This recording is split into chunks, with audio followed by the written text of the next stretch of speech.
na ye ka wo say Facebook no ye dwuma DLFM 106.9 wo bo modern na say wo hia ye e Facebook no so a ye the videos and pictures of Inogan ye de be kire wo ama won so watimi anya kasebo no emu entiase ye hye kasebo no ase national chairman edema NDC amanyuko no eye Owura Johnson Esiedu Enketia General Mosquito, the only mosquito in Ghana politics here. Washe batakari na neche eda nechi. Wade nsama atuga achire mu ese. Si ade ya unase wenyai anase wankasa mu a yenya ofaye na nyina mu no ene se. Enfisha na ini 2020 elections yeto aba no. Enipa nwatwi bia na omo nka bi enhyemu. Etuo kan wo mu a yekasai wo mu nka atiasefo ho biem. Na nka wo mu ehwani mu se. Anka mampani akufo ado ene Dr. Alhaji Mahmoud Bawumia. Sampani ampa se omo dwene Ghana fo ho a enipa nwatwi na ewu ye no esese nkomutu ho na mo ema asogafo a edi bonye etesa no anka emra etimidi wonom na so yakasa yi esanse yekum sa nipa no na afavor MPP nti sa nipa nwatwi no wo mawukwa anse bio atentre ne mpo entimi amama wonom na no na wo mu echire mu ese se emu akwadidie ma ya ye miefufuro ensangum na ene se nansan ya ana peace council for etonsa edefre NPP ni NDC se wo mo emra na peace declaration wo mo form sabe shenkrata ase na amanyoko no mienu enensen kantam kanchire wiase nyina se 2024 elections no obi ankotwe sekan obi antwituo obi ankum obi a na asumdwe entime fa no ntoma pa emfra ema Ghana so yan democracy no emunya den sese bio wopaninika na no ana Owura Johnson se dun katia de tu Ghana wo kire mu ese enipa nwotwe no a ewuo no abepem na yenkan ho asem no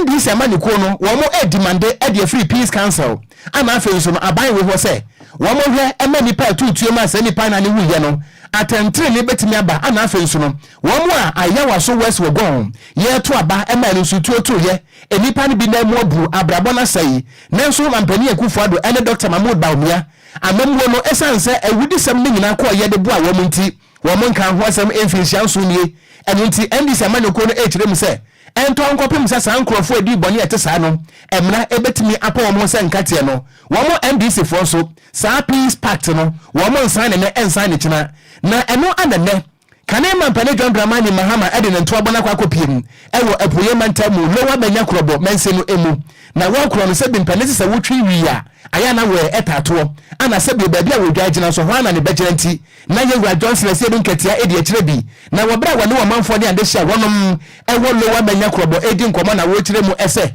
woda so a wo si na asem no so se peace council ahwe na aban no amfa de se enukwa mu na wo mo edi boni kum nipa nwotwe no ya mpe asotwe bi ama wo mo a sa peace pact no empenifo mfa nkwaje nkate eni ebra atoto wo mo nsan ne ensan ne kina Johnson Esiedu Enketia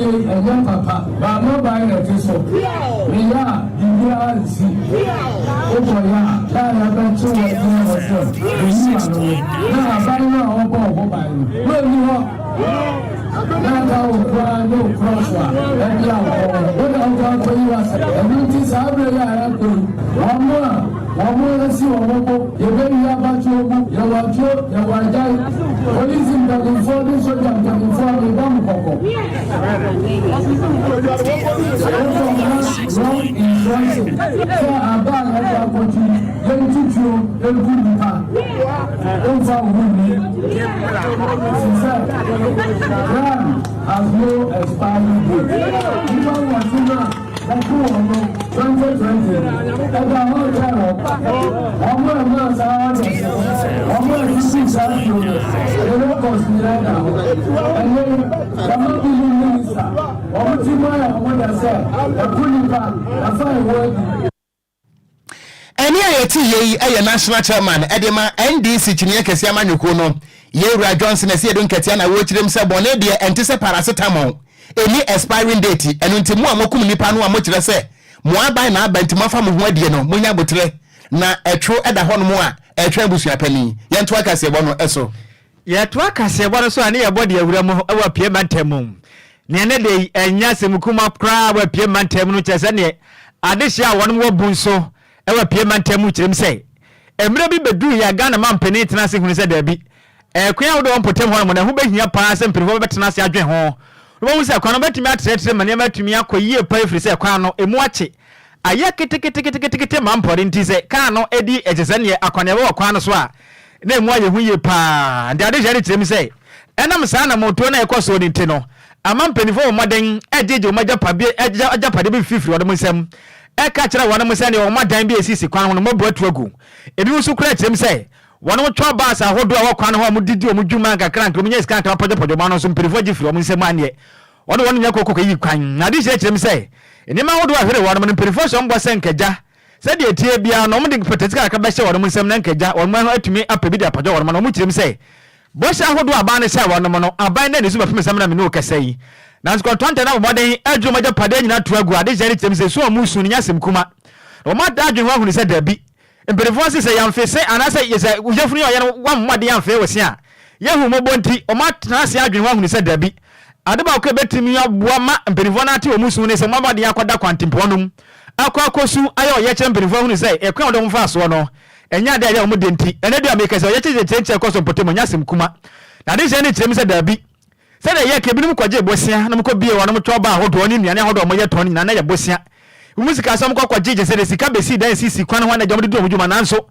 se ameka sai banks egusu tata wono mojo musika anya de sika ro nsa kante no wono mtese mperifa mamoden ye sika de sa no nsa nka de a o ene yakwa wakwa de mo ko mo de bobo ko yen enkani ahudo yo maga ne be mo mode de bi kopie mo kwante mo mo so keta da kwanim ekopum sai anamo mperifa atu e wa kwante no so nya de omo agene wo mote ase kran na panimpa ne kasamafo de makro no ne den ade barema ansa sasraku a oye ofra motoso mienu ya jeze ne oyo hene ade ma ate ankase ene wo kyem se dabi sa na moto na aban ene contractor na ede o mafa so no kyem se ya preferi se won maja pade o manka bia himesisi kwantempo kwan no hono mabuni nyina to agu before some boss made pateska ma o sympathetic kan nya de won posa tim yaka ya tede ntem before betrase ede o myamo ate sente no sika no monsa nka de a kata hodo o masa ne mpa o mabade ato no kwantempo no so no nya de o mbeso de nti mo amutu kwa free kan ekoni asante mata mu no mu tim se de bedu ba bi mbakọ no na kwabla no seketa da kwantempo no free se won potesika no wona monsa nka opene general sense for kasa akire mi se ye kesa no monya ntia se contractor no sika na beka ne nsa na asoro nya de a adesho maja pade ahwere wona monsa kantile contractor na fa sika na mra wo mode akwa no bedem ekopem se krona ya timo no emra ya adwumanti wajemani sense for kasa ye emu enchire mu nie ye tene se esante ebrim kakra nie na contractor yi ene aban kabo mbepe ya assassin na hu nya se bitnya ko contractor na wo se kwa ye sika ni mu ya assassin so etimi nu kasa yi enye contractor no wo ye adwumani ye wona imu mu ya assassin ye kwan na kasa ne so so se ne ya assassin ente ka je ene ye dia yo ye nyina nim se ekrobia pe mpuntuo na service bio me no se hanso no epuntu yuma ne ye hehe na ye etie ene ye mra eso wo oman ne se taban be fa wa de se o de baby bi sesa e won patesika o de ma o da patesika ni ahwe ni mu be ye afre ene bo so me ensa da patesika e ma ye enu nti ne ya sesa ye kete ye ba ye de entontom dan ye ba ye de ye gas ye stove ya so janyina wa ha a ye nu aduan ye di ebi no so adeda ya bo canopy wa ha a che se ye tra ha ko si bra abada ka se musika na ready nti mu na meje ansa re fi akọ ye tra ha sa ye mika si ye kete ye ba ba sha ye aduan wa ha ye wo entontom dan enyina wa ha ye de lantern bi kania bubu nyina wa ha che se ya boy hu yi pa sika na de ye no ne tie ne se sa se timamu ni de da ya on se da ni ngodi mu an aban se aban abese na japade ye se obi bo pa o ma sika ansa na wa ko adwuma no e na je se ne je se sika wo ho sika no contractor no no kure kwan no de aban na de ma contractor no ye ma contractor na dwuma so onye e ti aban na be so ye japade de ama obi so onfanye adwuma e ti aban na ye so ni bi ni da na ya de wo ho so be so de ama obi so onfanye adwuma de ko ye nya ho sika eno ne je se san eni awuti ye ayo panipo na ye kasamafo adema ekuo no ne bi ade barema ansa sasraku a afra motoso emienu ena wote se wo bobra kirem se ne enya de o mesoro frequent impon mu ne everyone mo chena kopim mra wono mo sabe kan wono empata sika na ba Facebook no so a DLFM 106.9 yasem kuma se de mo access secretary dada kwantimpon no so no emu ayapa okon na de free wo fasefo no so nchen eba no ni we bunso junction wo mo ye bypass enye esi bypass na mo ye npotem ho no mo kirem se wono mu nyam pada sika Esa aban ni bu wo dan go. Bu wo mo dan bi su kura mpo kire se wo to ba ahodo. Je se ne wo mu sika sem nyina basa. Mpedifo no kura kire se bi kura mpo afam awu. Ena ma japade na hwede wo no mo nti be kom na akodi odasani nsem. Ade o man ya na tie se sika na kodi contractor na wo so nya de a. Ade hye na mo kaka adwam de mo saka sika ne nti. Omo so mo do kontuntum wo nyina bi wo ho nti nya de o so. Woni se e ba se ya e stray bullet ema nipa kura wote so as MP wo ho. Ha dwen. Because one e ba ne say no a wo MP na wote so bunsu no ye hia. Ewo Eastern region. No me Osino Fantiakwa. Fantiakwa. Yes. And one ye MP for Fantiakwa. We a stray bullet ema no every say one. Say why nyina mu ama omanfoi na ba bia sikara ankodie no wo monsa nka wo beto atia wo. Enne asem no. Enti eyesi a na say we how so media me a ebre no so omanfo no beto atia wo. E ba no say na they don't know anybody o. Nipa wo monim no aye MP. What must say? And so be a sikano, I yantua farmer MP no so on farmer mo. But so long as I won would gina you are the intermediate. And tis a one to me and you know more. I'm feeling one who says sikano ampa abandoned to your compensation. I quack with the ama and nasa kwame some nasa what nasa dear or man for the before the buy into a stray bullet. Emma Fantiakwa MP, I want to swear. So very shepa and any with ye. Ochemi ani masem consider na wasuma mama na to anya shepa physical na nko bebre pa say wo mo wofa me de mutufo mintu hyebre mama nto akase abo no so na me nkọ manimu a wo my Ghana photosan me kire finance minister honorable Mohammed Amin Adams anta wo de atoga akire mu a wo kirem say ye kasai wo my Ghana e ka ye de pa no 761.1 billion Ghana cedis. So what they call American dollars no emu a 51.1 billion US dollars. Now what they took actually mo ese ni nyina no kire se Ghana cedi no a ato from say tem ama big says one more tianwa e from honwa na we kirem say ansa na increment ne beba no na Ghana ya de ka 587.7 billion Ghana cedis ana kire se what they come a na kire se na mo a ana say ebiasa beka hu no say krom ha e ka ye de no anya asam ketwa say ye hwiagu kentem de so ponko a wo besu akwa mu 3 million na wo de sansam we nyina to da wabra na bosome bia no eye monthly eye media briefing ana yewura honorable Dr. Mohammed Amin Adams anta wo de atuda na wo kirem say e ka no da hosa no say wo yi sidi no ana ho ade akofom aninti ama Ghana ye kana kwasoro sa no a there was some factors ebi aye internal and external na menim say external ne de we ya dan ya Russia Ukraine wo beba ana afa kura so no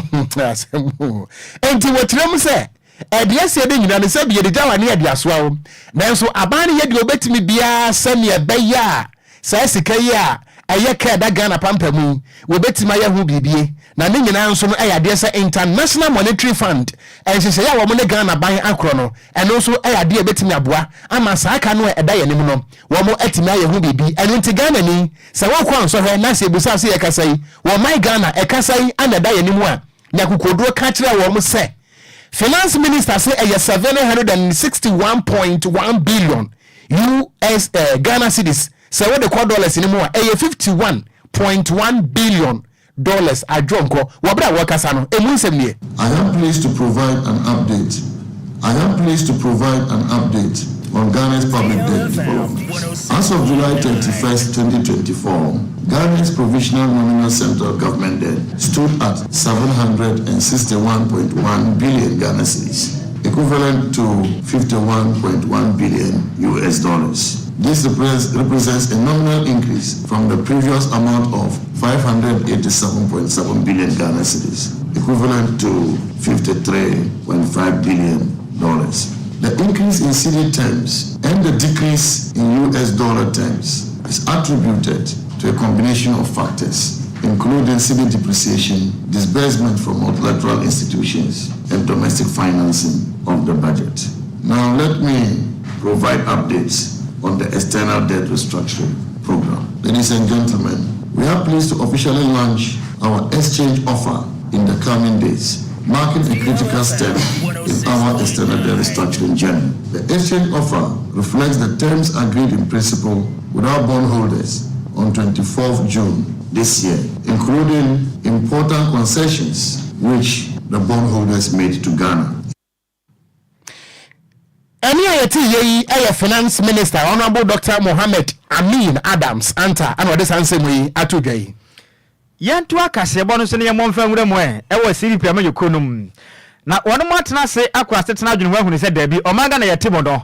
sipia manyoko no dodo na yo madwen za manyoko na ewu dodo na mza manyoko ndi ado ndi ayakojo to e do monte ase biu na azu mpenifu aka se chemi se da bi sipia manyoko na jana na so pa ante no se de tie bia no wonu mu egu so ekonko wonu mu tigana fo yenka mu se sipia manyoko no so afia baton se de tie omu so gina mu etu franka ne bin na mpenifu aka se chemi se Nyankopon ya adoma ene September bosom de to so enan ebeye wukuada amekro bakwa asetena kwakọ paw obi ebeye frankatwi ni de ma manyoko no na kwakọ gina mo ekosi akan ewo December 7 abato no mefi se sipe manyoko ni so de amayoko ba ko man Ghana yentume nyini fi se mpuntu ahudu akọso man Ghana mo nyina no wonu mu temi so mampani odi kan betra man Ghana benwa so osajefo Dr. Kwame Nkrumah wen ba bi kwa na bo aye ma sampudu dwuma nya ba man Ghana munti omontena se e ma fu abato wei MPP ni ani se meje mmoso ma magaza mbatena ma yanza da hu bebi o mabo a mo chiremza ni o modi titi o man Ghana tetera pansama se no kran tizibi amanyoko ndie e be kosa wa be o man Ghana na je nkwa boa me ezire ne o man Ghana atumi akwa kopie bo chasa ase ne so na mpenifo chiremza se ya kasa no o mu guso anje se se be betimi o ma paw eye mpenifo do ma kwada amanyoko na ekwakosi akan ma paw national executive atumi akwaboa me sipi amanyoko no ne ma atumi akwaso ye pa anti omutem se Ghana fo nyina ya vantu manim se ze de tie bia bato ne de o mo hwe manim se CPP amanyoko za besi franka ne bin na bafo tem se nipa akuni ne mienu ma wa ma adwene se de tie ko tu franka e de ma CPP amanyoko no de odi kan ne din ade lawyer Frempong yaw anotin wakad ni se ne bo se de tie bia no CPP amanyoko ne mo de za no mandam ti esine de ye kase bonti na amanyoko se de tie ko gina ko tu franka de amanyoko ne ti se de tie bia no mo hwe na nimpan afin so mamia ne din nana akosu afrempa ma wasapon kuma ono so aka ze kirem sei amayoko ne mu ode ne kodo pa de ze de tie no obokwa kwagina pa na franka twini so okwa prepa betu franka de ma CVP ne so ne kodo so akwa tu franka de ma wonom enti performa ne aka ze kirem ze de tie no kwa na vo nyina hwe wonom sei o ma ye krado ene se anoche ba akodi nkonim sane mamia ne din de akosu afrempa anasa afrempa ma kuma no one bedi nkonim a CVP obukwa kwagina ko tu franka na 2024 abato ni makwa kosi akan na bevo kirem so munim se amra na aka na etiade na so mu kirem amra no etia so nyetia omabade abontoa akasa ede a kire CVP amanyoko ni mari nyina so momaden enkoma mfanto omunya na munya ayeshemu se CVP amanyoko na go so awonkwam na se de tie bia na se de MPP ene NDC amanyoko na tete omaga na pansa ma se omade ekoduro no amanyoko ba ko be ya omaga na jenkwa CVP amanyoko ni nti mamonda mamawura ho kura visa ajenkwa na bo ajenkwa na ba sede ya Yesu Kristo abaji Israel man don kopie bo chasa asane so de sede o kan se sibi amanyoko ni de sede tie bia no wo maji de siwo ma man Ghana nkwa so ma yakose mu no ya tumi afiri mo pin no pani ono echem se wakotu franka e de ama sibi amanyoko ni din e lawyer Frempong anoche ajemani central vakasa ya tire se o wa Yesu mu pa se sede tie bia no amanyoko ni de omukokosi akan yankuru de be de wakotu franka. All those who would vote come the first week in September would adjust themselves to the thinking of the 33 million people of Ghana, that this is the most trending person in Ghana. And I don't think the 33 million people of this country are making a mistake, that they just take whatever I say. And I can assure you, nobody has ever come out to challenge the law, the history, and all the things that I do on air. So CPP would have to buy into the idea and help me. And the advantage for them is that having them endorse me for the first time, they will see the CPP winning this election. Ani awuti lawyer Frempong ya anoche okwa kwagiramu akwa pre franka tubere dibre e de amasi bi amanyoko nenka anasa ne na wote ye no eno achi na na akosi Frempong ma sapon kuma on kwa kwagina akopre ene franka tubere dwumadie no ene masi bi amanyoko nsu chim so wa ye krado pa se de tie bia na bato no mpenifo kwa asetena obetumi atono so amako 2 franc ade MCP amayoko no. And 4 to 3 months. 3 months is a lot of time. It's a lot of time. I don't have to say much, but I'll still go and meet them. I'm leaving here, going around to meet the delegates before I get back to Accra. 5-6 days, we'll meet them. But when I meet them, I'm just going to tell them, my competitor is an orator. He's very good. Me personally, I like him. But the truth of the matter is that where we are as a nation, we need to make history. Narration of history is good, but making history is most important. And enough important is going to make history. Eni awuti yeye nana akosia frempoma sapon kuma okwa kwagina akopre franka tubre dwumadie dia MCP amanyoko no nene na wote ye no. Yentu akasiabo no so ana ye di Franka pomponi manta mo asansa akrokoti akwa DL wo hanisia echiripo enkono. Yentu akasiabo no so enko yanim wo man Ghana ba sumdwa wonom ehwe omen apomuden eso eye Ghana Health Service wo mo de atudwa kire mu se ye kasa se upie mu ewo fra o manta mo a ya rem yenu ayiliti na ba ko di de onye abaka se Queen Elizabeth ba ye fra ya de ba ko rubella ewurade yade ye ba ne din de enso bone nkwa ana yade etoso yenu enso eye measles eno no de battery mu aye fra ni ntobro na Ghana Health Service kirem se yade no atwiniti papa na ni nyina no ene se enkwada esese nka ye wo mo saa empane no bepem ne yentimi enwo saa empane no na emu a esese nke de wo saa nkwada no eye penta 3 penta 9 ana penta 459 ano no ye de wo measles ntobro ana afenso eye rubella 2 no na wo mo ekiremu a eye ohaw kase pa se enkwada no esese nke ye wo mo saa empane no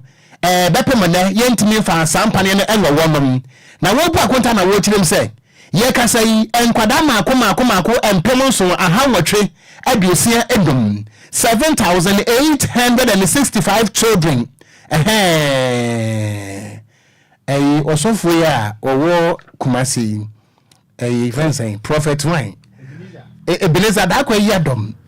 was 7,865 chas that is enkwada mako say child akwara bago enti plural for child chas missing chas radia Fibia said yati na abusia sansa gwe nyina etodwa na voter regional director edema Ghana Health Service Dr. Chris Santos Kubio ano de sansa gwe etodwa wabra na wone mpanifo ahia mu stakeholders engagement ewo ho na wotirem se hu behia papa se mpane no enkwada no abata ne do mbeba na yetimi awo no se ne be ya sa ya de we no eto betimi atwa ene wachi no ana voter regional deputy director Emma Ghana Health Service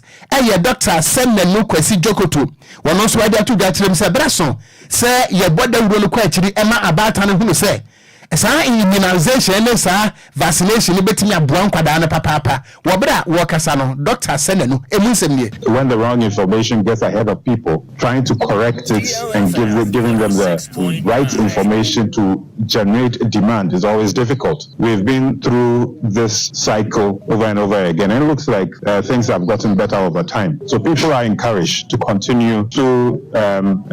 accept the COVID-19 vaccination in their respective facilities close to them. This will enable us to get to the herd immunity and also protect us. Globally, we've seen an upsurge in cases. So looking at our vaccination coverage, especially for measles and rubella, we noticed that it has been below par in a lot of districts. So it wasn't surprising when we had measles outbreaks in the Volta region and into other parts of this country. So because of that, the country Any deputy director Adema Ghana Health Service Volta region. Nedin the Dr. Semnenu Kwesi Jokoto and what is answer atu edra. Yentu akase bono so ne momfa nwura mo ewa tema tenum. Na this year wonom ewa pata ho eno no kopie mu ewa dwamo mensene mu honom enewo ewa tema tenum. Adehia no kirem se omode yakua adwuma na onom ye kro no eyekuro twotwo abi. Ni senti emu adehia omtitiru na yakua adwuma na onom ya adehia ni kirem se na nsen network ho aye den papa free say sabaya pa adehia betumi aba omode anya ba bia agira mpo ne tetefon me gina ba bi na me kase ahoman o ma tumi dia ye phone call no mo kirem say den papa no betumi agina ho abra network e bi maso da omo chirem za iPhone mpo de otumi use mpo tem every say wo kwa network no nya bi aje say ne DJ Omali on phone keto ya de ye ko mfichire hoi no ka jaje 310 bi eno nkuto na network ne mpo ba bia bo modya kwagina aje so ko free port tintin ko teba bi twa ko once wanya ba bi de je na munya ba bi so network ne ba krati otumi to 9 aje so gina ho di nko ma hia wunyina wie azwa ko fendi za na ko pa na hwe wa ne nsa nkan bio na mpelifo chirem se sa de wo yakoya ha de ato no so o ma kasa nya de mpelifo tie wonom na de se chirem se akoya ho kasa de mo every say school for mpotem ho no na nsen o mo tete se na digitalization bi kwaso nti aba fonten tense na school for nkola esua de na so mpotem ho no mo de ye mo frei ntinta na mo nya bi o mo nya hwe vansua ho ma mo chirem se bra na mo brenti no school na kwaso akoya adusua ya befo ya de kwa befo fonten so no nya de mbenya so faso nti adeba ka betumi abona faso aba so before mo den say Wambabwa pa na network ni bia ba hono mo sanse kire mu sei ade ba kwa ha adwempo ni se obi di nkomo a secret bi obeso ni obi die no odomo na betu ahia e hono ba kwa na obi anya network nti wotu hu anya ye ente de tie bia no onu oba bi kura mpo na ja tse kukwa mu nkomo beto obi atibi mpa aje se koda mansa na obi atibi nti no ono mu kire mu se e ha adwen apomoden bibia e basante bi wo moden na network na omusanka bi omajemre ne so ntrefo kasa ye emu kire mu ne e bibia ekromu ni hina sa dom ya meka hina babe den e babe ko na sometimes haye ekurase sometimes obi ya mpuna se ye freka afkrom na babe frena o babe freni pakuna na your how because ye ni network ti se utumi na ntu dara fo no to baby nanti be 30 minutes ansa na we be bibia network na den e wo we ya de ha kro ni pa ha patan community nti atutu sele se aban na so bu yeso amra me bon network yes anything good phone for bi ana so bu yeso no mo de ano de mo bo patan seven kan bi ni ti nti no pe ka fa no aha no ni network wo ba bia ba ko pe na wa network ani nti na ho se ni pe gina ha o mo ayo mo course na mo share videos nti bi sama sa na te ani a wote adehia mo pata ho eno na wo domro district na e wato ma te mo kirem se network ne ho agya dintin perform moden MMC jezene network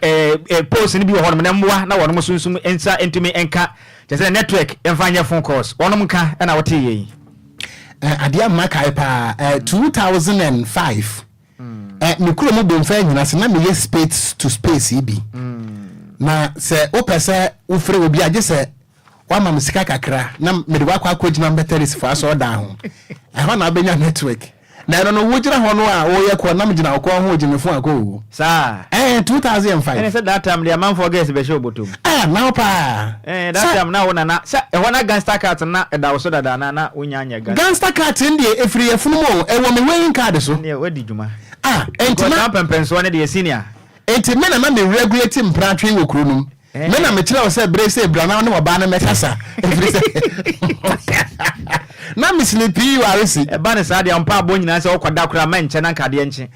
ena mboni about remunti sa da bio se wo na bia akwansua be frɛ wo na maka kira se akwansua se ebotu abra na bia maka kira wo Marion se bi wo Marion 3 o'clock Amazon be frɛ nte bo try dan bra enti the whole town no bo fa nyina se me na me regulate mpratwe se wo na ye senior man no me na me regulator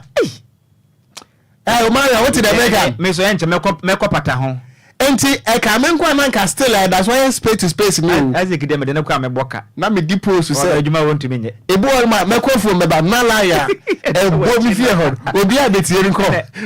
aya akona kwa pre MP ho se na nze matese kofitela ne e afi ba nom e man betu atia enti kona kwa e man betu atia me e me man de nkaye betu man mikuro man sabia uka e nti na umbetu atia wana na e Sunday mi twa sapa na de nti na umbetu atia we na me ye PR e ma mikuro mu konfo okay nti imenenu na yetu abayefo no na bayehu se ma no ta ye se bia abayefo sine mema okay nti waka mu kwasa bo ahwo mo that's right metu mahim baye ri piagu fom enti ado sa no be mden enkokra ebusua me to akase bo no so na yenkwanko pie mu ewo adoso ewo epoe mantem no mo kire se ye kase wo mo haw no ani kuro ni dia ye pe o haw no adoso pa se adoso wo mo kire mu a ye kase yi ekwanbone adoso ne mpotem anya asam kutua na wo mo kan de akire DC ene MC a wo mpotem ho se adenti anakuapem north babia ayi DJ afi be kodi MP nwa enti afi ba wadwuma ye pa na wo mo kire mu a ekwanbone enya asam kutua na wama kan titiri ene aboabo number 1 ene number 2 tie ko belu kofi kura hodo home ana adoso ankasa wo mo tese kwan na nye ene ntise se cars ya enye papa motorbikes ene se bicycle abobo ya ana edi ayafo nya pemfo etimi na afa kura nso wo mo mfudi aka nwure mo fire se car ben ana aba be fa sa ne ma no edi akro enu nti wo mo tire mu a na ade ba ko a hipa ne se wo be hu se politician aba be gina hono se wo vote e wa bra wonom te adoso heye akuapem nof MC e fa ne berema esi edu labi honorable wo manfo na kire se de ekwaso de ehu ekwan bone enya asem kotwa dabo abankoko meka se me de me mpacha na merensre se mesre wo mra ma ye kwan ma ye merensre fi se tikiti na wo je na nya me na me je na me de abaya na se nya na na se chi amu ako ana o je sika no de abaya lorry kwan aban no ye lorry kwan aban no ye market enu tu no je ni sika o mu no enti se ma ye friend demonstration ba ako na ma amamo na abom kokko se me mamo obusom ba ako obusom ba ako atwam obi ampa ma a meka se onananom ye say nti e pamocho ye be say na kasa won buyen won fa yen ya hwe anu ti we de na atu so abien wo sabosu na nim wo kɔ ne prensa enti ba akwa ba abie sane de ami say ebe ye hu say asaponyum ebe ye hu pa enti anyway your man for ne adehia wonom ewo adoso aboabo number 1 number 2 tieku bolukofi ewo akuapem no of mense emuna wo mo MP so eye nanama dokua asiama ana MC eye berema asi edu labi me wo fa ase no nti ona bodi o mo kan de we no say drip machines number febisi so na dwiri so ma wo mo ate na eno achi no ana adwadefo ma wo mo so ho kire say ekwan no enye no a wo mo market so atete apansama dane abrewa no kire say eno ane sa assembly e ticket e tata wo mo anie na wo ma assembly ni warning enton kopim so mbesi sa market no ebesiesie market ndi ama wo no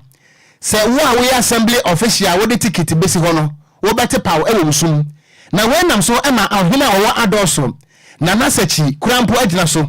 ati assembly ni warning se enton kopim so mbesiesie market no de amagedefo ma no hwe na obi ada ensi market no se wo kwotete ticket e de ama agedefo ma no na wo bra agedefo ma ne kasa no emu nsem ne bi enkoye na ba wo se ayefo no diska e wadoso na so be mu no ayefo no kwotase no wo se da bi ensa ayefo no fren ma ye kwotase ba wo kwotase nyina na tie se aye kansefo na diska no na wo bisa kansefo se wonya hwe wadoso a so wonya hwe dia be witness no witness na tie se so mo stop won se sadia wo se aye na na se tia nwako aye doso hini eni ni class nkonya aye na na pesman kan hini o se sadia eni adoso de ema evinary kwayi mo bi anta tikiti biam ema kanso ni bi ama so be jiska so se kanso fu so won tiasia won mra ahifi no no mekasa so won tiasia won mra o got bebi a wo meko bia no why ready so no meko kuro no anfa ne tuma pen fra na yese me hu me so aseme ma meye enti meti demonstration no na wase me so me di mu hujim na ye nyina ye na ye tunte suko ko kira aban se adoso nye na adoso me fan se eastern region ha nyina wo ka marketer na nka edimu makoma kwa nan a adoso eka ho eni a yeti ye eye wo manfo ni adehia wonom ewo adoso ewo akuapem no of mense no emu ana wo mo kire se in the abundance of water the people are still thirsty na honorable Sule Bebo and I say looking at the manifesto so far Dr. Baumia is the best candidate ayo Kofi Parliament and I say a country which has more churches than factories is always poor. I am watching you live from Aguna Bobikuma in the central region ana nikunsu kodokrum and I say John Dramani Mahama me part of your former president dia faso so e money di no sa the former president John Dramani Mahama has nothing more to offer Ghanaians. Okay. I'm a Frankie Sego. Was good evening, Okogyeabour Ocran Sammy. Yeah, that's a papa news no loud and clear. Anna Jackson Vega. And was good evening. Anna DJ Cyrus BM was a Ghana sweet you. Wow. Money day. Anna Baba Mahama. Eddie Free Wabuase. Was say Ghana is a serious country and needs a serious president. Yeah, that's it. Anna Gilbert Robert Gameli and was offer what's up kulo wahwe wɔkyia no wasa ajo so ye wurade nyankopɔ Christ na Daniel Ewis and was say hello DLFM. I am watching you live from Ashaiman at Tabika. The news is loud and clear. Anna Odo di Fritema. One also Eddie was news no wuti papa. Anna my kind dada. Ebusuama yenyina we so na ye na ye homra sesi ade ka kire bia nso ye de ebe so mo. DL News.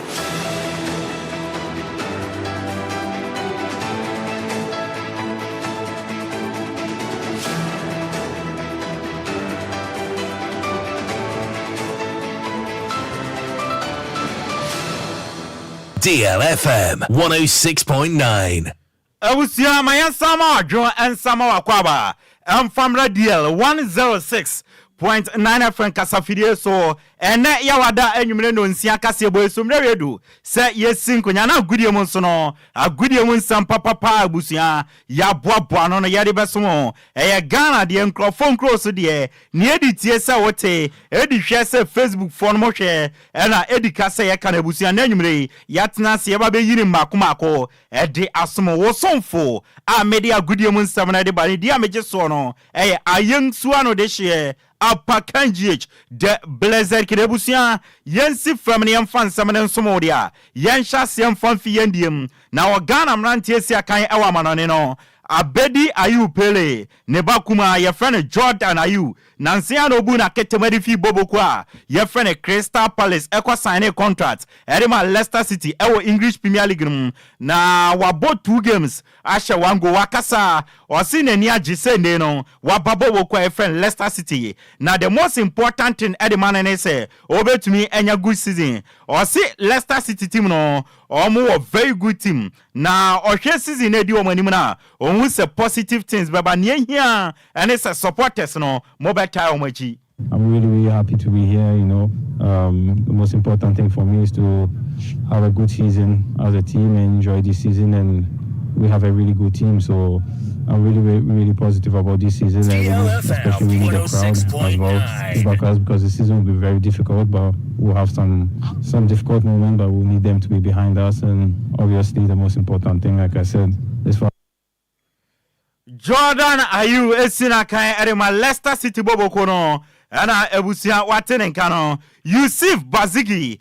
coach erema Black Princess of Ghana wonim say FIFA Under 20 Women's World Cup ebesha say 31st August ebeto mu sa 22nd September 2024 ewo maya your friend Colombia na Black Princess a qualify omo ya boaboa dano ada omo ne South Korea ebo ayonkofa kensie ekowie tutu na Yusuf Bazigi echemo si game na ne maiwa ne boy no o ye satisfied yes and say money omo da na di no na ewo so o si game bi say no ebetumi aboa mo amomo fair idea going into the main tournament no. This time around, they played very well. Looking at the nature of the Koreans, how they play, and we were able to hold them, if not for a penalty. Yes, it's part of the game, all right. It was a good game for me. Yes, give us a fair idea of what we should be expecting in the major tournament because time.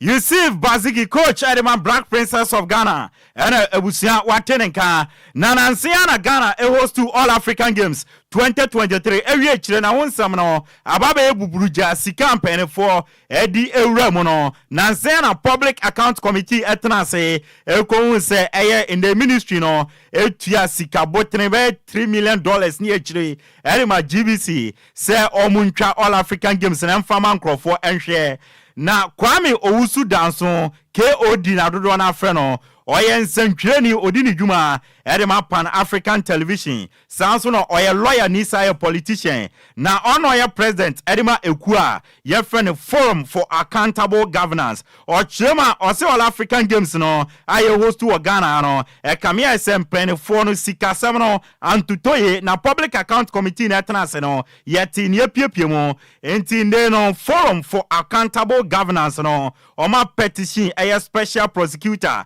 say animanimo ya no lawyer Kisia Jabin and an pen for no investigation and na sika ye the host to All African Games no ye. Flowing from the revelations at Public Accounts Committee, we noticed that there are some discrepancies in the expenditure that was made by the ministry, particularly that of the GBC and the amount we spent on food and accreditation for media houses. particularly because we suspect that there are some companies that are close to persons who are politically exposed. Also, we have noticed that there are some procurement breaches in the selection, the persons who were given, the jobs to organize, first for the All-African Games, and also in selecting the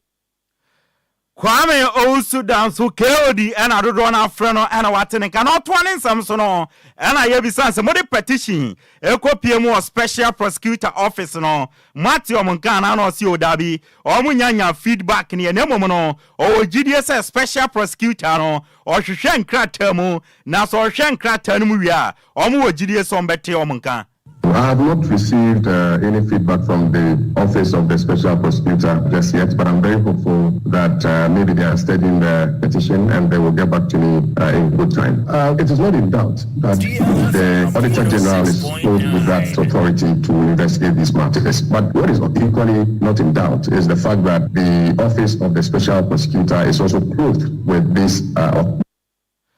Kwame Owusu Danson, President Edema Enquires Forum for Accountable Governance and Abusia Waten and Blasters of Ghana coach, your friend Otuado Menoka say AFCON 2025 qualifiers, Yane Angola ni Niger and Elbo September. Now squad or the Bono Otuado and in there. Goalkeepers Noyamiansa, Lawrence Atizigi, Jojo Walcott and a Frederick Asale. Oko defenders na Alidu Seru, Tarek Lamte, Alexander Jiku, Abdul Munmin, and our friends Mohamed Salisu, and a Jerome Opoku, Ebenezer Nai, and Kingsley Schindler. Okwa midfielders na Mohamed Kudus, Abu Francis Thomas Partey, Elisha Wusu, and a Majid Ashimeru. Okwa attackers na Abdul Fatah Isaku, Joseph Pencil, Ibrahim Osman, Antoine Semenyo, Inaki Williams, Brandon Thomas Asante, and Jordan Ayu. Now one name missing on Brante friend Dede Ayu Capito, and Otuado Akasase Wakaka say in the no building a new squad for the future. Now looking for all the new players be Babe Shishem Entina Dede Ayu there for the meantime no ordinary scene change. Yeah, I think I don't want to repeat myself. So there was a question of Andre. I think you said yourself that you were happy that we DLFM 106.9. Blasters of Ghana head coach Otuado and Wakasanientia. One ton and sa am from Fred de Ayua. Yet on come on Eddie Atuanim. Na Ghana Football Association. When say yen leg no na start times and a tramenoka say contract no abaneria Dr. Randiabe GFA ESCO member or say start times contract no abaneria nansensembi wa omudidi unkomo efa previous contract no na omudidi unkomo omo hwenim se bibia betutodin se bibia tutodin dia ebia na start times abanoma to awale ne so. They are yet to honor. So the contract is ended. There are outstanding issues from the previous one. We've been engaging. And so there are things that we need to sort out, plus our quest to move forward. So these are things that we are still discussing, and we're hoping that we will be able to sort them out as soon as possible. Dr. Randiabe Etwanin Samson the Ebisansi Yate said GBC force yo munya league na omubetwa and want some to send us yo. Onya west and emoni obetumi aka ne say GBC atro dia bre GF no say omo per right no mo dia radio commenting nemom say omo person omo twa Ghana Premier League ne de onim bibisa. I am not aware of anything with GBC. The only thing I'm aware of is GBC writing to the GFA requesting for rights to run radio commentary. That is the only thing I'm aware about GBC. Anything else I read on the internet is the only place I find it. Randy Abe GFA ESCO member and Ebusia Watenenka say Okasa Edia Fast Times any GBC one yede san samono edi atuenim na Ebusia ya money to na yan sorry so dia ende uremo ewo eye amanonia meno kase UEFA Champions League no Ebusia draw no ababetodwa na sena UEFA for aya fi Champions League ne de odwen okra ontiase ende oma expand no edi teams ni bi ababe kan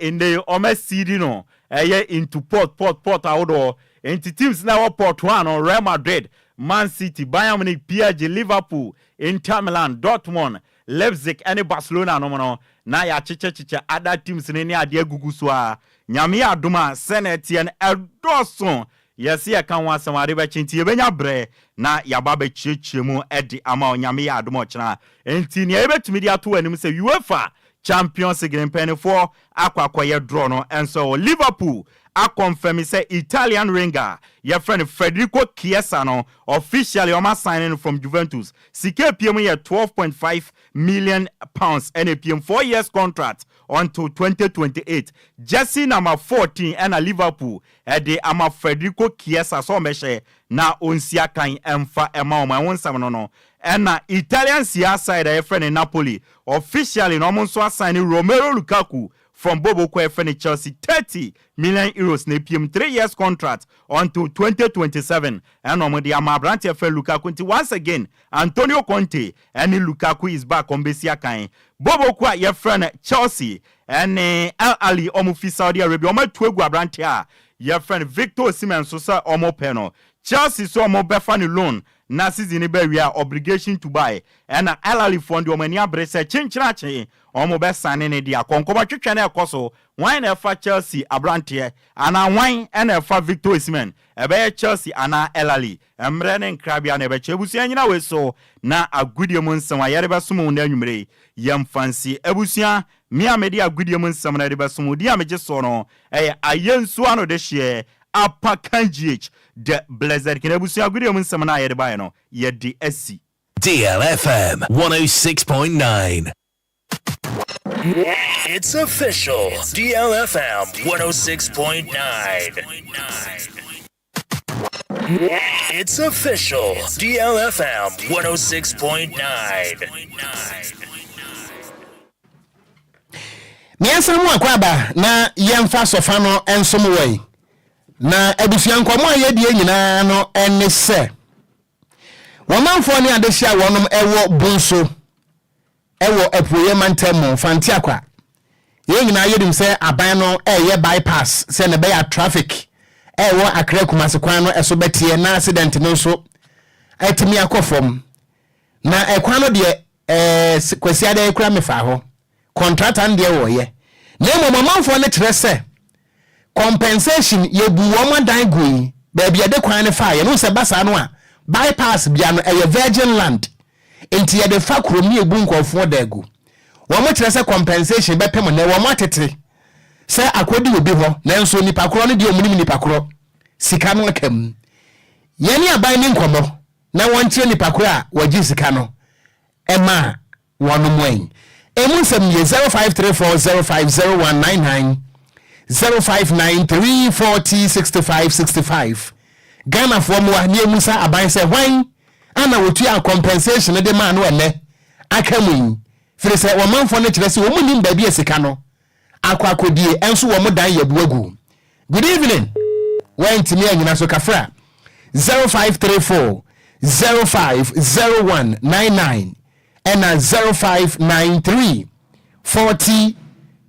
65 65 me pacha wo fra no am wasam no aye snappy ama me na oni anso etumi abem. Good evening. Good evening for Bakote. We dey baby afre me free. What was the Kwame new taxi driver? Kwame me ni nkomo. Of our Doroma. How more you go mo da tugu le mo go da lord ko mu. Asekura mo nyu musika. It's a Ghana company so mo ya kwari we dem road na akana so mo go ho ban no. No ma jama me for after to come and cross stop no container. And the answer now will be so that roadside. I could see there now container go to Kwani afaji permit free area. And the money I no money scan. Bye bye. May I say good evening. Evening akra. Me pacha we dey baby afre me free. If you feel sama so me wusu me pacha aban hwe kan man why na bibianto yi na kwan de hia pa me das na misra. Menso me da se papa wo ba ye betime di nkomo 0534 050199 0593406565 me pacha wo ba ye betime adi nkomo ba Kwadwo on say issue bi say ba wo ho ansa na ye beyi kwan bia no na assembly wo ho ya bona mane onim ho bi power. So I think say okay, I think say omanfo no march straight to the assembly na wo mkobusa DC a wo fanti akwase de ye komunie na ono nso ede na wo de ka anase ede na wo ka e wo ho ma memfa ha. Good evening. Good evening, Papa. Me pacho we dey say na for me friend. Papa you come from tonight. Papa ma mintio. Papa we dey special question na. Me frɛ me nua no me papa no me ma mu na o mo frɛ mo kada kwani mu me frɛ mo. Aba wo ya ba ya odwin ni ba ho. O mo ni mo hwɛ mepe. Na tu mepe fo. Aso ko de ka kyerɛ mo. Nti me frɛ mo a wo fo mo aso na ma ya me. Na akebo so ba sepe. Yes man. Obi a ma bo no bi anso ya ba no fiti na ko to me Enquires wo. Now man pay my ba. O to mo screen am over. Mo man nsusu and sound political why wadaro ma. Yo, me da say yentra ya adwen na afei devoid of partisan politics. So me da say good evening. Hello, good evening. Is it wafa? Me wafa sibelie. I wafa so odo frame me free hin. Me 30 years go ba. Odo ma mentio. Wafa me na me mami ba ku aduma ku bisia so oduma ba na wanya 83 years. Me timi anwe no. Na Ola na tiato mo. Hello. Now say. Yeah, urade. Me offer sekafra network ne enye. Ma memfa me last call na fe yemfa dwumade no NC 0534050199 0593406565. Kwadwo afrafo ne my bet. Okay, ma memfa we ntwa to. Good evening. Good evening. Me pacha wodi ni baby afre me free. BBA Aguna Pedro. Aguna Pedro mamintio. Pacha aban kes kan mo na aban we die. Oma YouTube no me pacha tro ho free radio no ho mame. Okay, me da say when timi anyina so me mfa frefo no be me mfansi wa ha. Enti Kwadwo. Okon. Esese wo manfo no enko assembly ni ho. Yeah, okon me de me hu ni say ade ba kwan na ta ha ye mpanimfo weri mu ni say. Wono mo kokokokwa bo hu say du baby no mo atwe wono mo ani. Ade ba kwan mpanimfo ne mpese ye be ye oye kire. Enti ekwan na amanfo akosekete mo adasa no. Mpanimfo no hu ni sapo be hu ni say de adu no. Ane ye nyan. Eni se me no ka say omo ho. Omo da kwan ni nya de omo afiri ho. Enimre ya omo sekete. So omo de nkane ahodo nyina bi koye. Ehu beto totompa nyina ne ntuntumbu nyina wo ho bi nti no. Ya hwe no mu se bedu kina ne beti asempa na mpefo mo de mfre wo no mo ntena se. Na nipa kura sika na waje no. Omo ma no ntua no ntua mo ho nka ho afiri se. Aye ntua na mo sa. Se ba se mpefo tua sika na mpa na akoso iboto ma se dipa ko no fansi ho nka ho. Na ma compensation nya double na ma de hire afiri se ebi mo afo ma hwe wo no mo nkwa. Enya de pa. Bet Kwadwo. Okon. Se ampani ampa se yenim se yakasa aban mu mpanefo ni bitie yen. Yeah. If indeed they say omo ye committed to the welfare of the people. One ankasa nyina emi agina mu emisa se sika no aban tuya ma hwan. Eye contractor no ana. Sa. Ze sa no mo keka. Sana mo keka se o ma tete se contractor ni sika na kodi no. 6.9. Sana de she de keka. Enya hwe. O kan ni pia. Obe bone. Sana tie.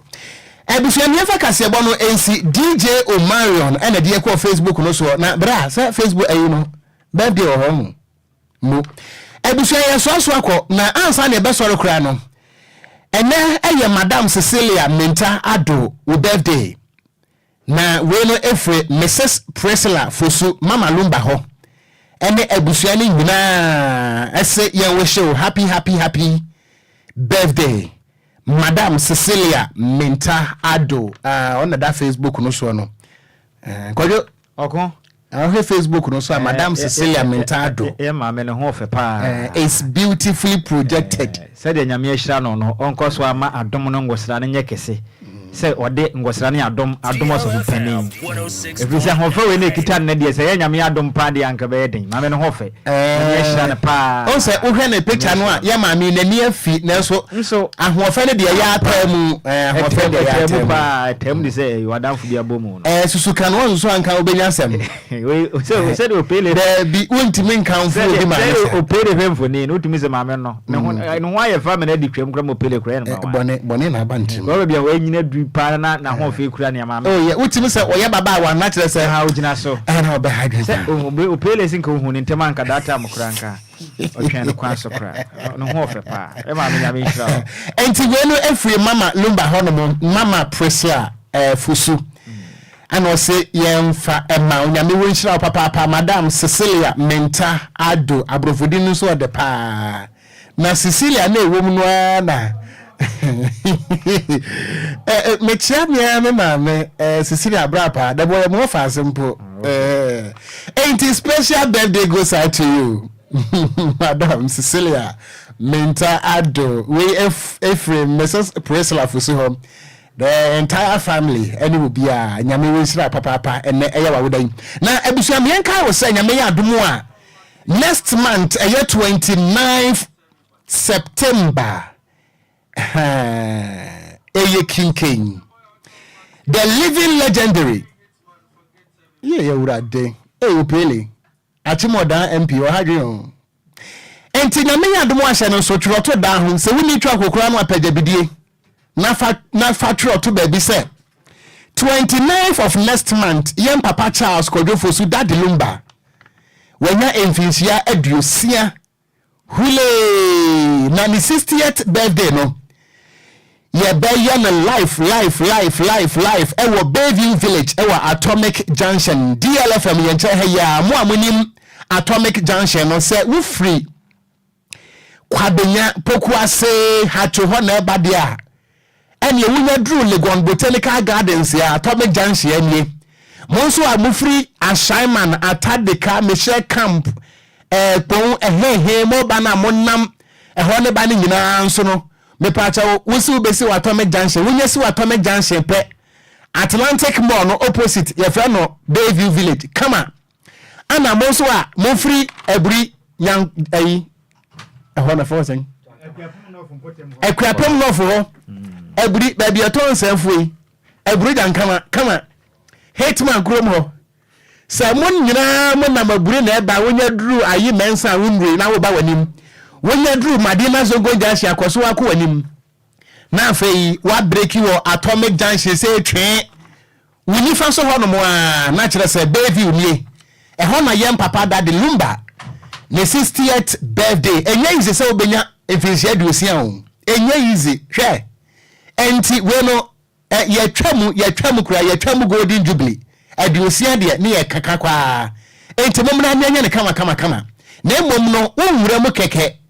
enu nti ba bia wo bia no wobetimi ade mobile phone no secure wo ticket enu nti all networks fa na dial *713 *33*526 hash me pacho wo hena se wo anya kwanya antra go back to Facebook na eda ho so hu enti wo de mamembo na last one code wa wo di betimi secure wo ticket ene oduru ho no ma obi emusa se wo ko he eno anse wura mu efisa wo kita pass ndada *713 *33*526 hash me pacho na wa follow prompt no edo be kwa kopie mu na wo so set me account ticket yeda mo ase asembie ni ho okwansa ye be soro so yakopon ya adom ekina yedumedi ebedi ni fie ha nyina no yedi we ye dan yanim ha ya wo wadan wo say wo wadan DLFM anim ha se ya afa na wo kasa DLFM 106.9 we obi nimwa na asa Kwadwo Sammy accident we fiera we DLFM yanim ha se ya ana dwumadi ne be koso yes of Wisconsin International University anim ha honom the program no ebe koso ya de live band chinchinche ebe koso tina nyasem kumanti efri anopa no nsia kase bo yetua ene afia sugar yekwekuramu eto aso Roman Father morning show be koso wo ha nyabotre ye fa na makoma me details one our details me miss details no program be share say time ben program na share say no pa 6 eye DL no pa ye no nsia ka se bo no e share say no pa 6 na pepepe e be koso arabonten ho no ma enti anopa 6 news no eye o be kan na abonten ho enka yen kasa o be kan na abonten ho mekan news na no pa e na kasa 6 o'clock news no mekan na no pa ya abonten ha ya chire mu ye anti momo homoden say e bia na obi en watedin no bato hu meda gangster cat unhia ne da omomode so baba abonten ho nom me nsem twerɛ fo me wachira me kwasa hwi me kohwa me nkrampa so de tebia card be ko de be sand wa bisia enti efiri wo no so morning show no and da so homo bia roman father betena se abonten ha ya na be koso ye kokuremu afia sugar owa betena se na se chiri we hwe de agumonten no so abonten ho nom ye wie pe DL awanso na najwa silk ba betena se na pamfo so wani tua oba ho fo so no betena na dwam na pamfo mi se wachira efiada enti wachira ye nkai dum ampa esu ahodo a wo se fia ha no enti wachira friends ba man friends kwamia film kwamia film obesu ani mo na me ka kire wo se de mesi agira na tikwadwetwe twa no koto generous obesu abonte o ma kina ma hu say yes esu akono pa be ko so kina abonte ho no mo de na mo fo mani kroti awi na sex wonim su o super o su ana de bia o su musu wie na me chia na kira be hwe na nim am so akura ni ho ayo mobo pa tumi ade na asem no wo ni ha no pa nti ye hwese kina say esu ni be sen akoso bi onti bo mo de na fo wani kroti awi sie what nenka bra be hu ni bi afia ni su firi wo ma bo no miensa se de wo ndem no asoro na ekoso ene wo dan biam ha se ne because wo abonte no nom ye ne aya mame okofa so papa no why papa no papa no say papa no mame papa no ampania pa silver lady fayetu e trambate ne nka bontere mu ho okay aben wa ha drive no e be koso de dende wa bontene okay nti echen kopon ya aduma DL atiefo ne ahwefo nya ye ya mu nyina wa ya da ya nim ha se ya wasa aka ya da ne bi okodwo wu ni da DLFM dan dua na nim ho pe honom ena dwumadi ne be koso nti echena mo de na matai yachi we yensiesi a ye de prapra kwan mu atwa nya papa eye ni 60th birthday na ba be koso 29 September no we ye de prapra kwan mu e de ma birthday nti bo modern se echena wo hu fanfru ne nyina yefa ye ho hyem na ye kama pa programs ahodo ye ne fie ha nyina na echena e be koso a bonten wo ma ye mani US o be baby Madam May otuatua opere DJ Hitman no ne empenifu ahodo a wo hu wono ma che nyina na echemu nyina ba program bi ne mia news editor gangster cat me se wachina me kwasahwi me kohwem koko Kwadwo Sammy obeba play no de be ko na be side na be sinti echena mombra sisi ya bangu sensesi ya nyina guso e koso pepenti opere yi masite bi biade ebedu achana pa na bibia setting ti 6 pe ko nu waba ne nyina ya boa na yam papa ne birthday ya ba be koso a echena ya da yidi siesie kwam na nyi hu fura bia obi be ka ye ho ne nyina no yenji ye ni wo ba ye de okọ e betonto ne marketing ne ne ma bia akọ no ho enti wo ba fa adofo bra wonko ama o asa baba wo so Kwadwo Sammy jama wo bo nkwa ba ha baba no bia che mesra wata so ni sare ne bra bi Kwadwo praise hallelujah de wuye Pentecost for ne ya we me hwe asesa no me nya nsori wie sa o okay but ade anu nyina no ene se on se ensuo betam from adinkan ana empene se wahempo bia no wotena dwamu a wotia me ne ahenkwa papa ni adaje de wotia de nana ezio de ye be no wotena ha ne nyina no aye preparation towards 29th September sa ne tenon enti wotena ana ye prapra kwam na ye kasai technicians na ye wade pa wesi bibia ni hu hantwe ne adwuma obbo ne opere yene ma ni nyira so mu gina mu den Madam May madwuma mo bo na numere nya sem kuma na okoma te se wonhwe mpa e bia ye wie ha akora besa akora fufuro bio mpa nse bia na 29th na du nti eguso hwe Kwadwo Sammy nti mu siesie mo ho Kwadwo Sammy gita feelings yo me na me ka kire afi ye ne mo aba ba Pentecost ne waja de me nyaye sa better we sa no ko me sorry we sa o but wachina no de wachina no e free port we here any ticket ye ni mu haya ye biatum e free ye ni mu haya nti amapa no nsia news no be kan no abonte me bua kan abonte ho no ba na chese wachina no e outside broadcasting obi eno ano no mo enti amapa no nsia ahenche ka se boni e be kan no ye compound abonte ne haya ye wie pe na chese Roman. Oh, okay. The latest running mate in town. Oh, okay. Roman father. Roman. Yeah, you might be any wow. Enti wachima and also because wa bonti ho na bo say akura e be kan say na kire Roman. Yeah, daddy Lumba here. Roman father, you feel you dada. Enti Roman be pon say wachina Friday be pon say 9 o'clock. Be pon 9 o'clock, yeah. We play that DJ Omalion better say. Do nyompa ehwe agumu say akopum say londo be po. Na afia sugar the city na hwe agu ho. Sir, from 10 Efia. Hey, Efia sugar. China si chire be hwe agu about. Jawure baba. Jawure Friday. Jawule Friday. One ni senior mai. Libya burger. Libya. They didn't den Libya on. When a man from man kwesi you. Libya. Libya.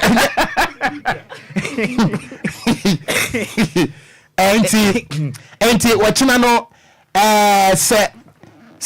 efia sugar epo premo tope na afei ewudifo mienu dia wo betie ani DL News. Enti news ne pon na hwan so na ba eye na adwa mbwa eno be DL awa sa DL ebe koso abontene hodom ti ono so onya tena se pe na mehwe na ba biewu na dey say ye be pon 1 o'clock ye be pon 1 enti ye pon 1 o'clock na ye so na se na adwa nso na etuato oba ono nso say ya from a parkwesi me bon shema from nyina mo famont no me bon media no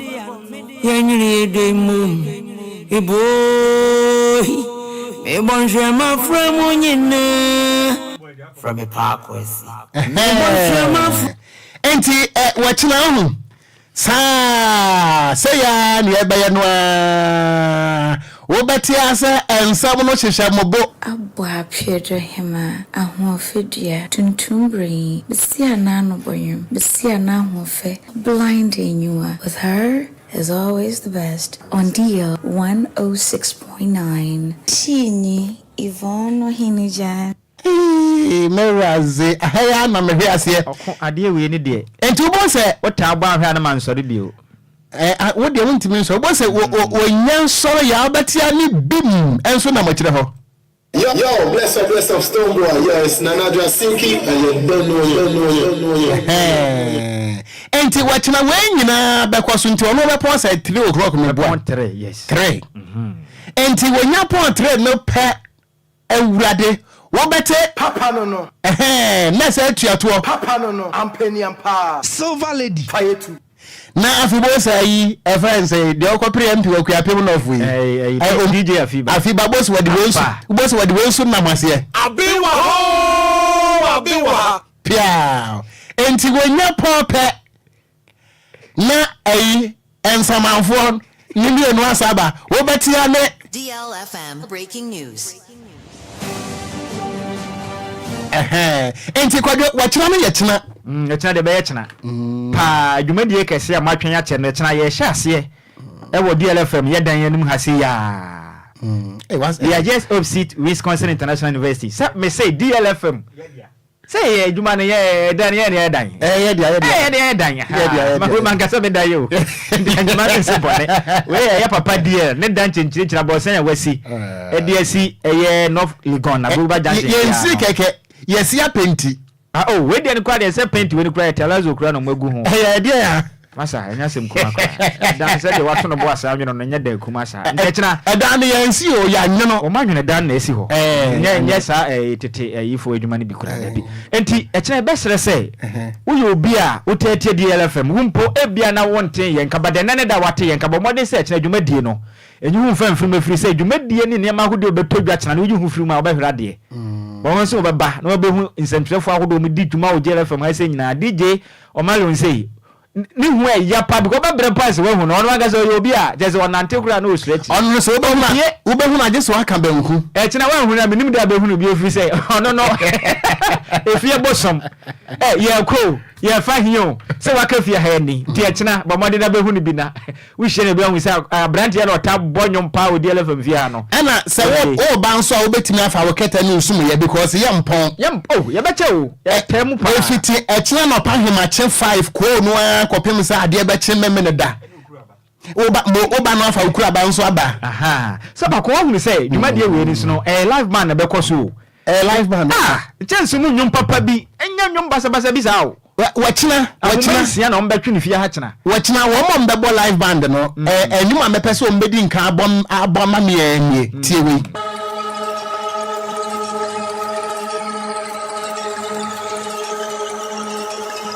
DLFM 106.9.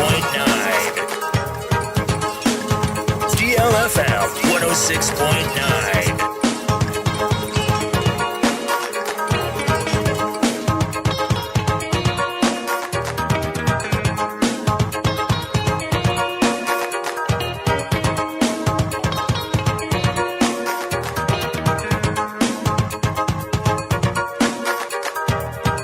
DLFM 106.9.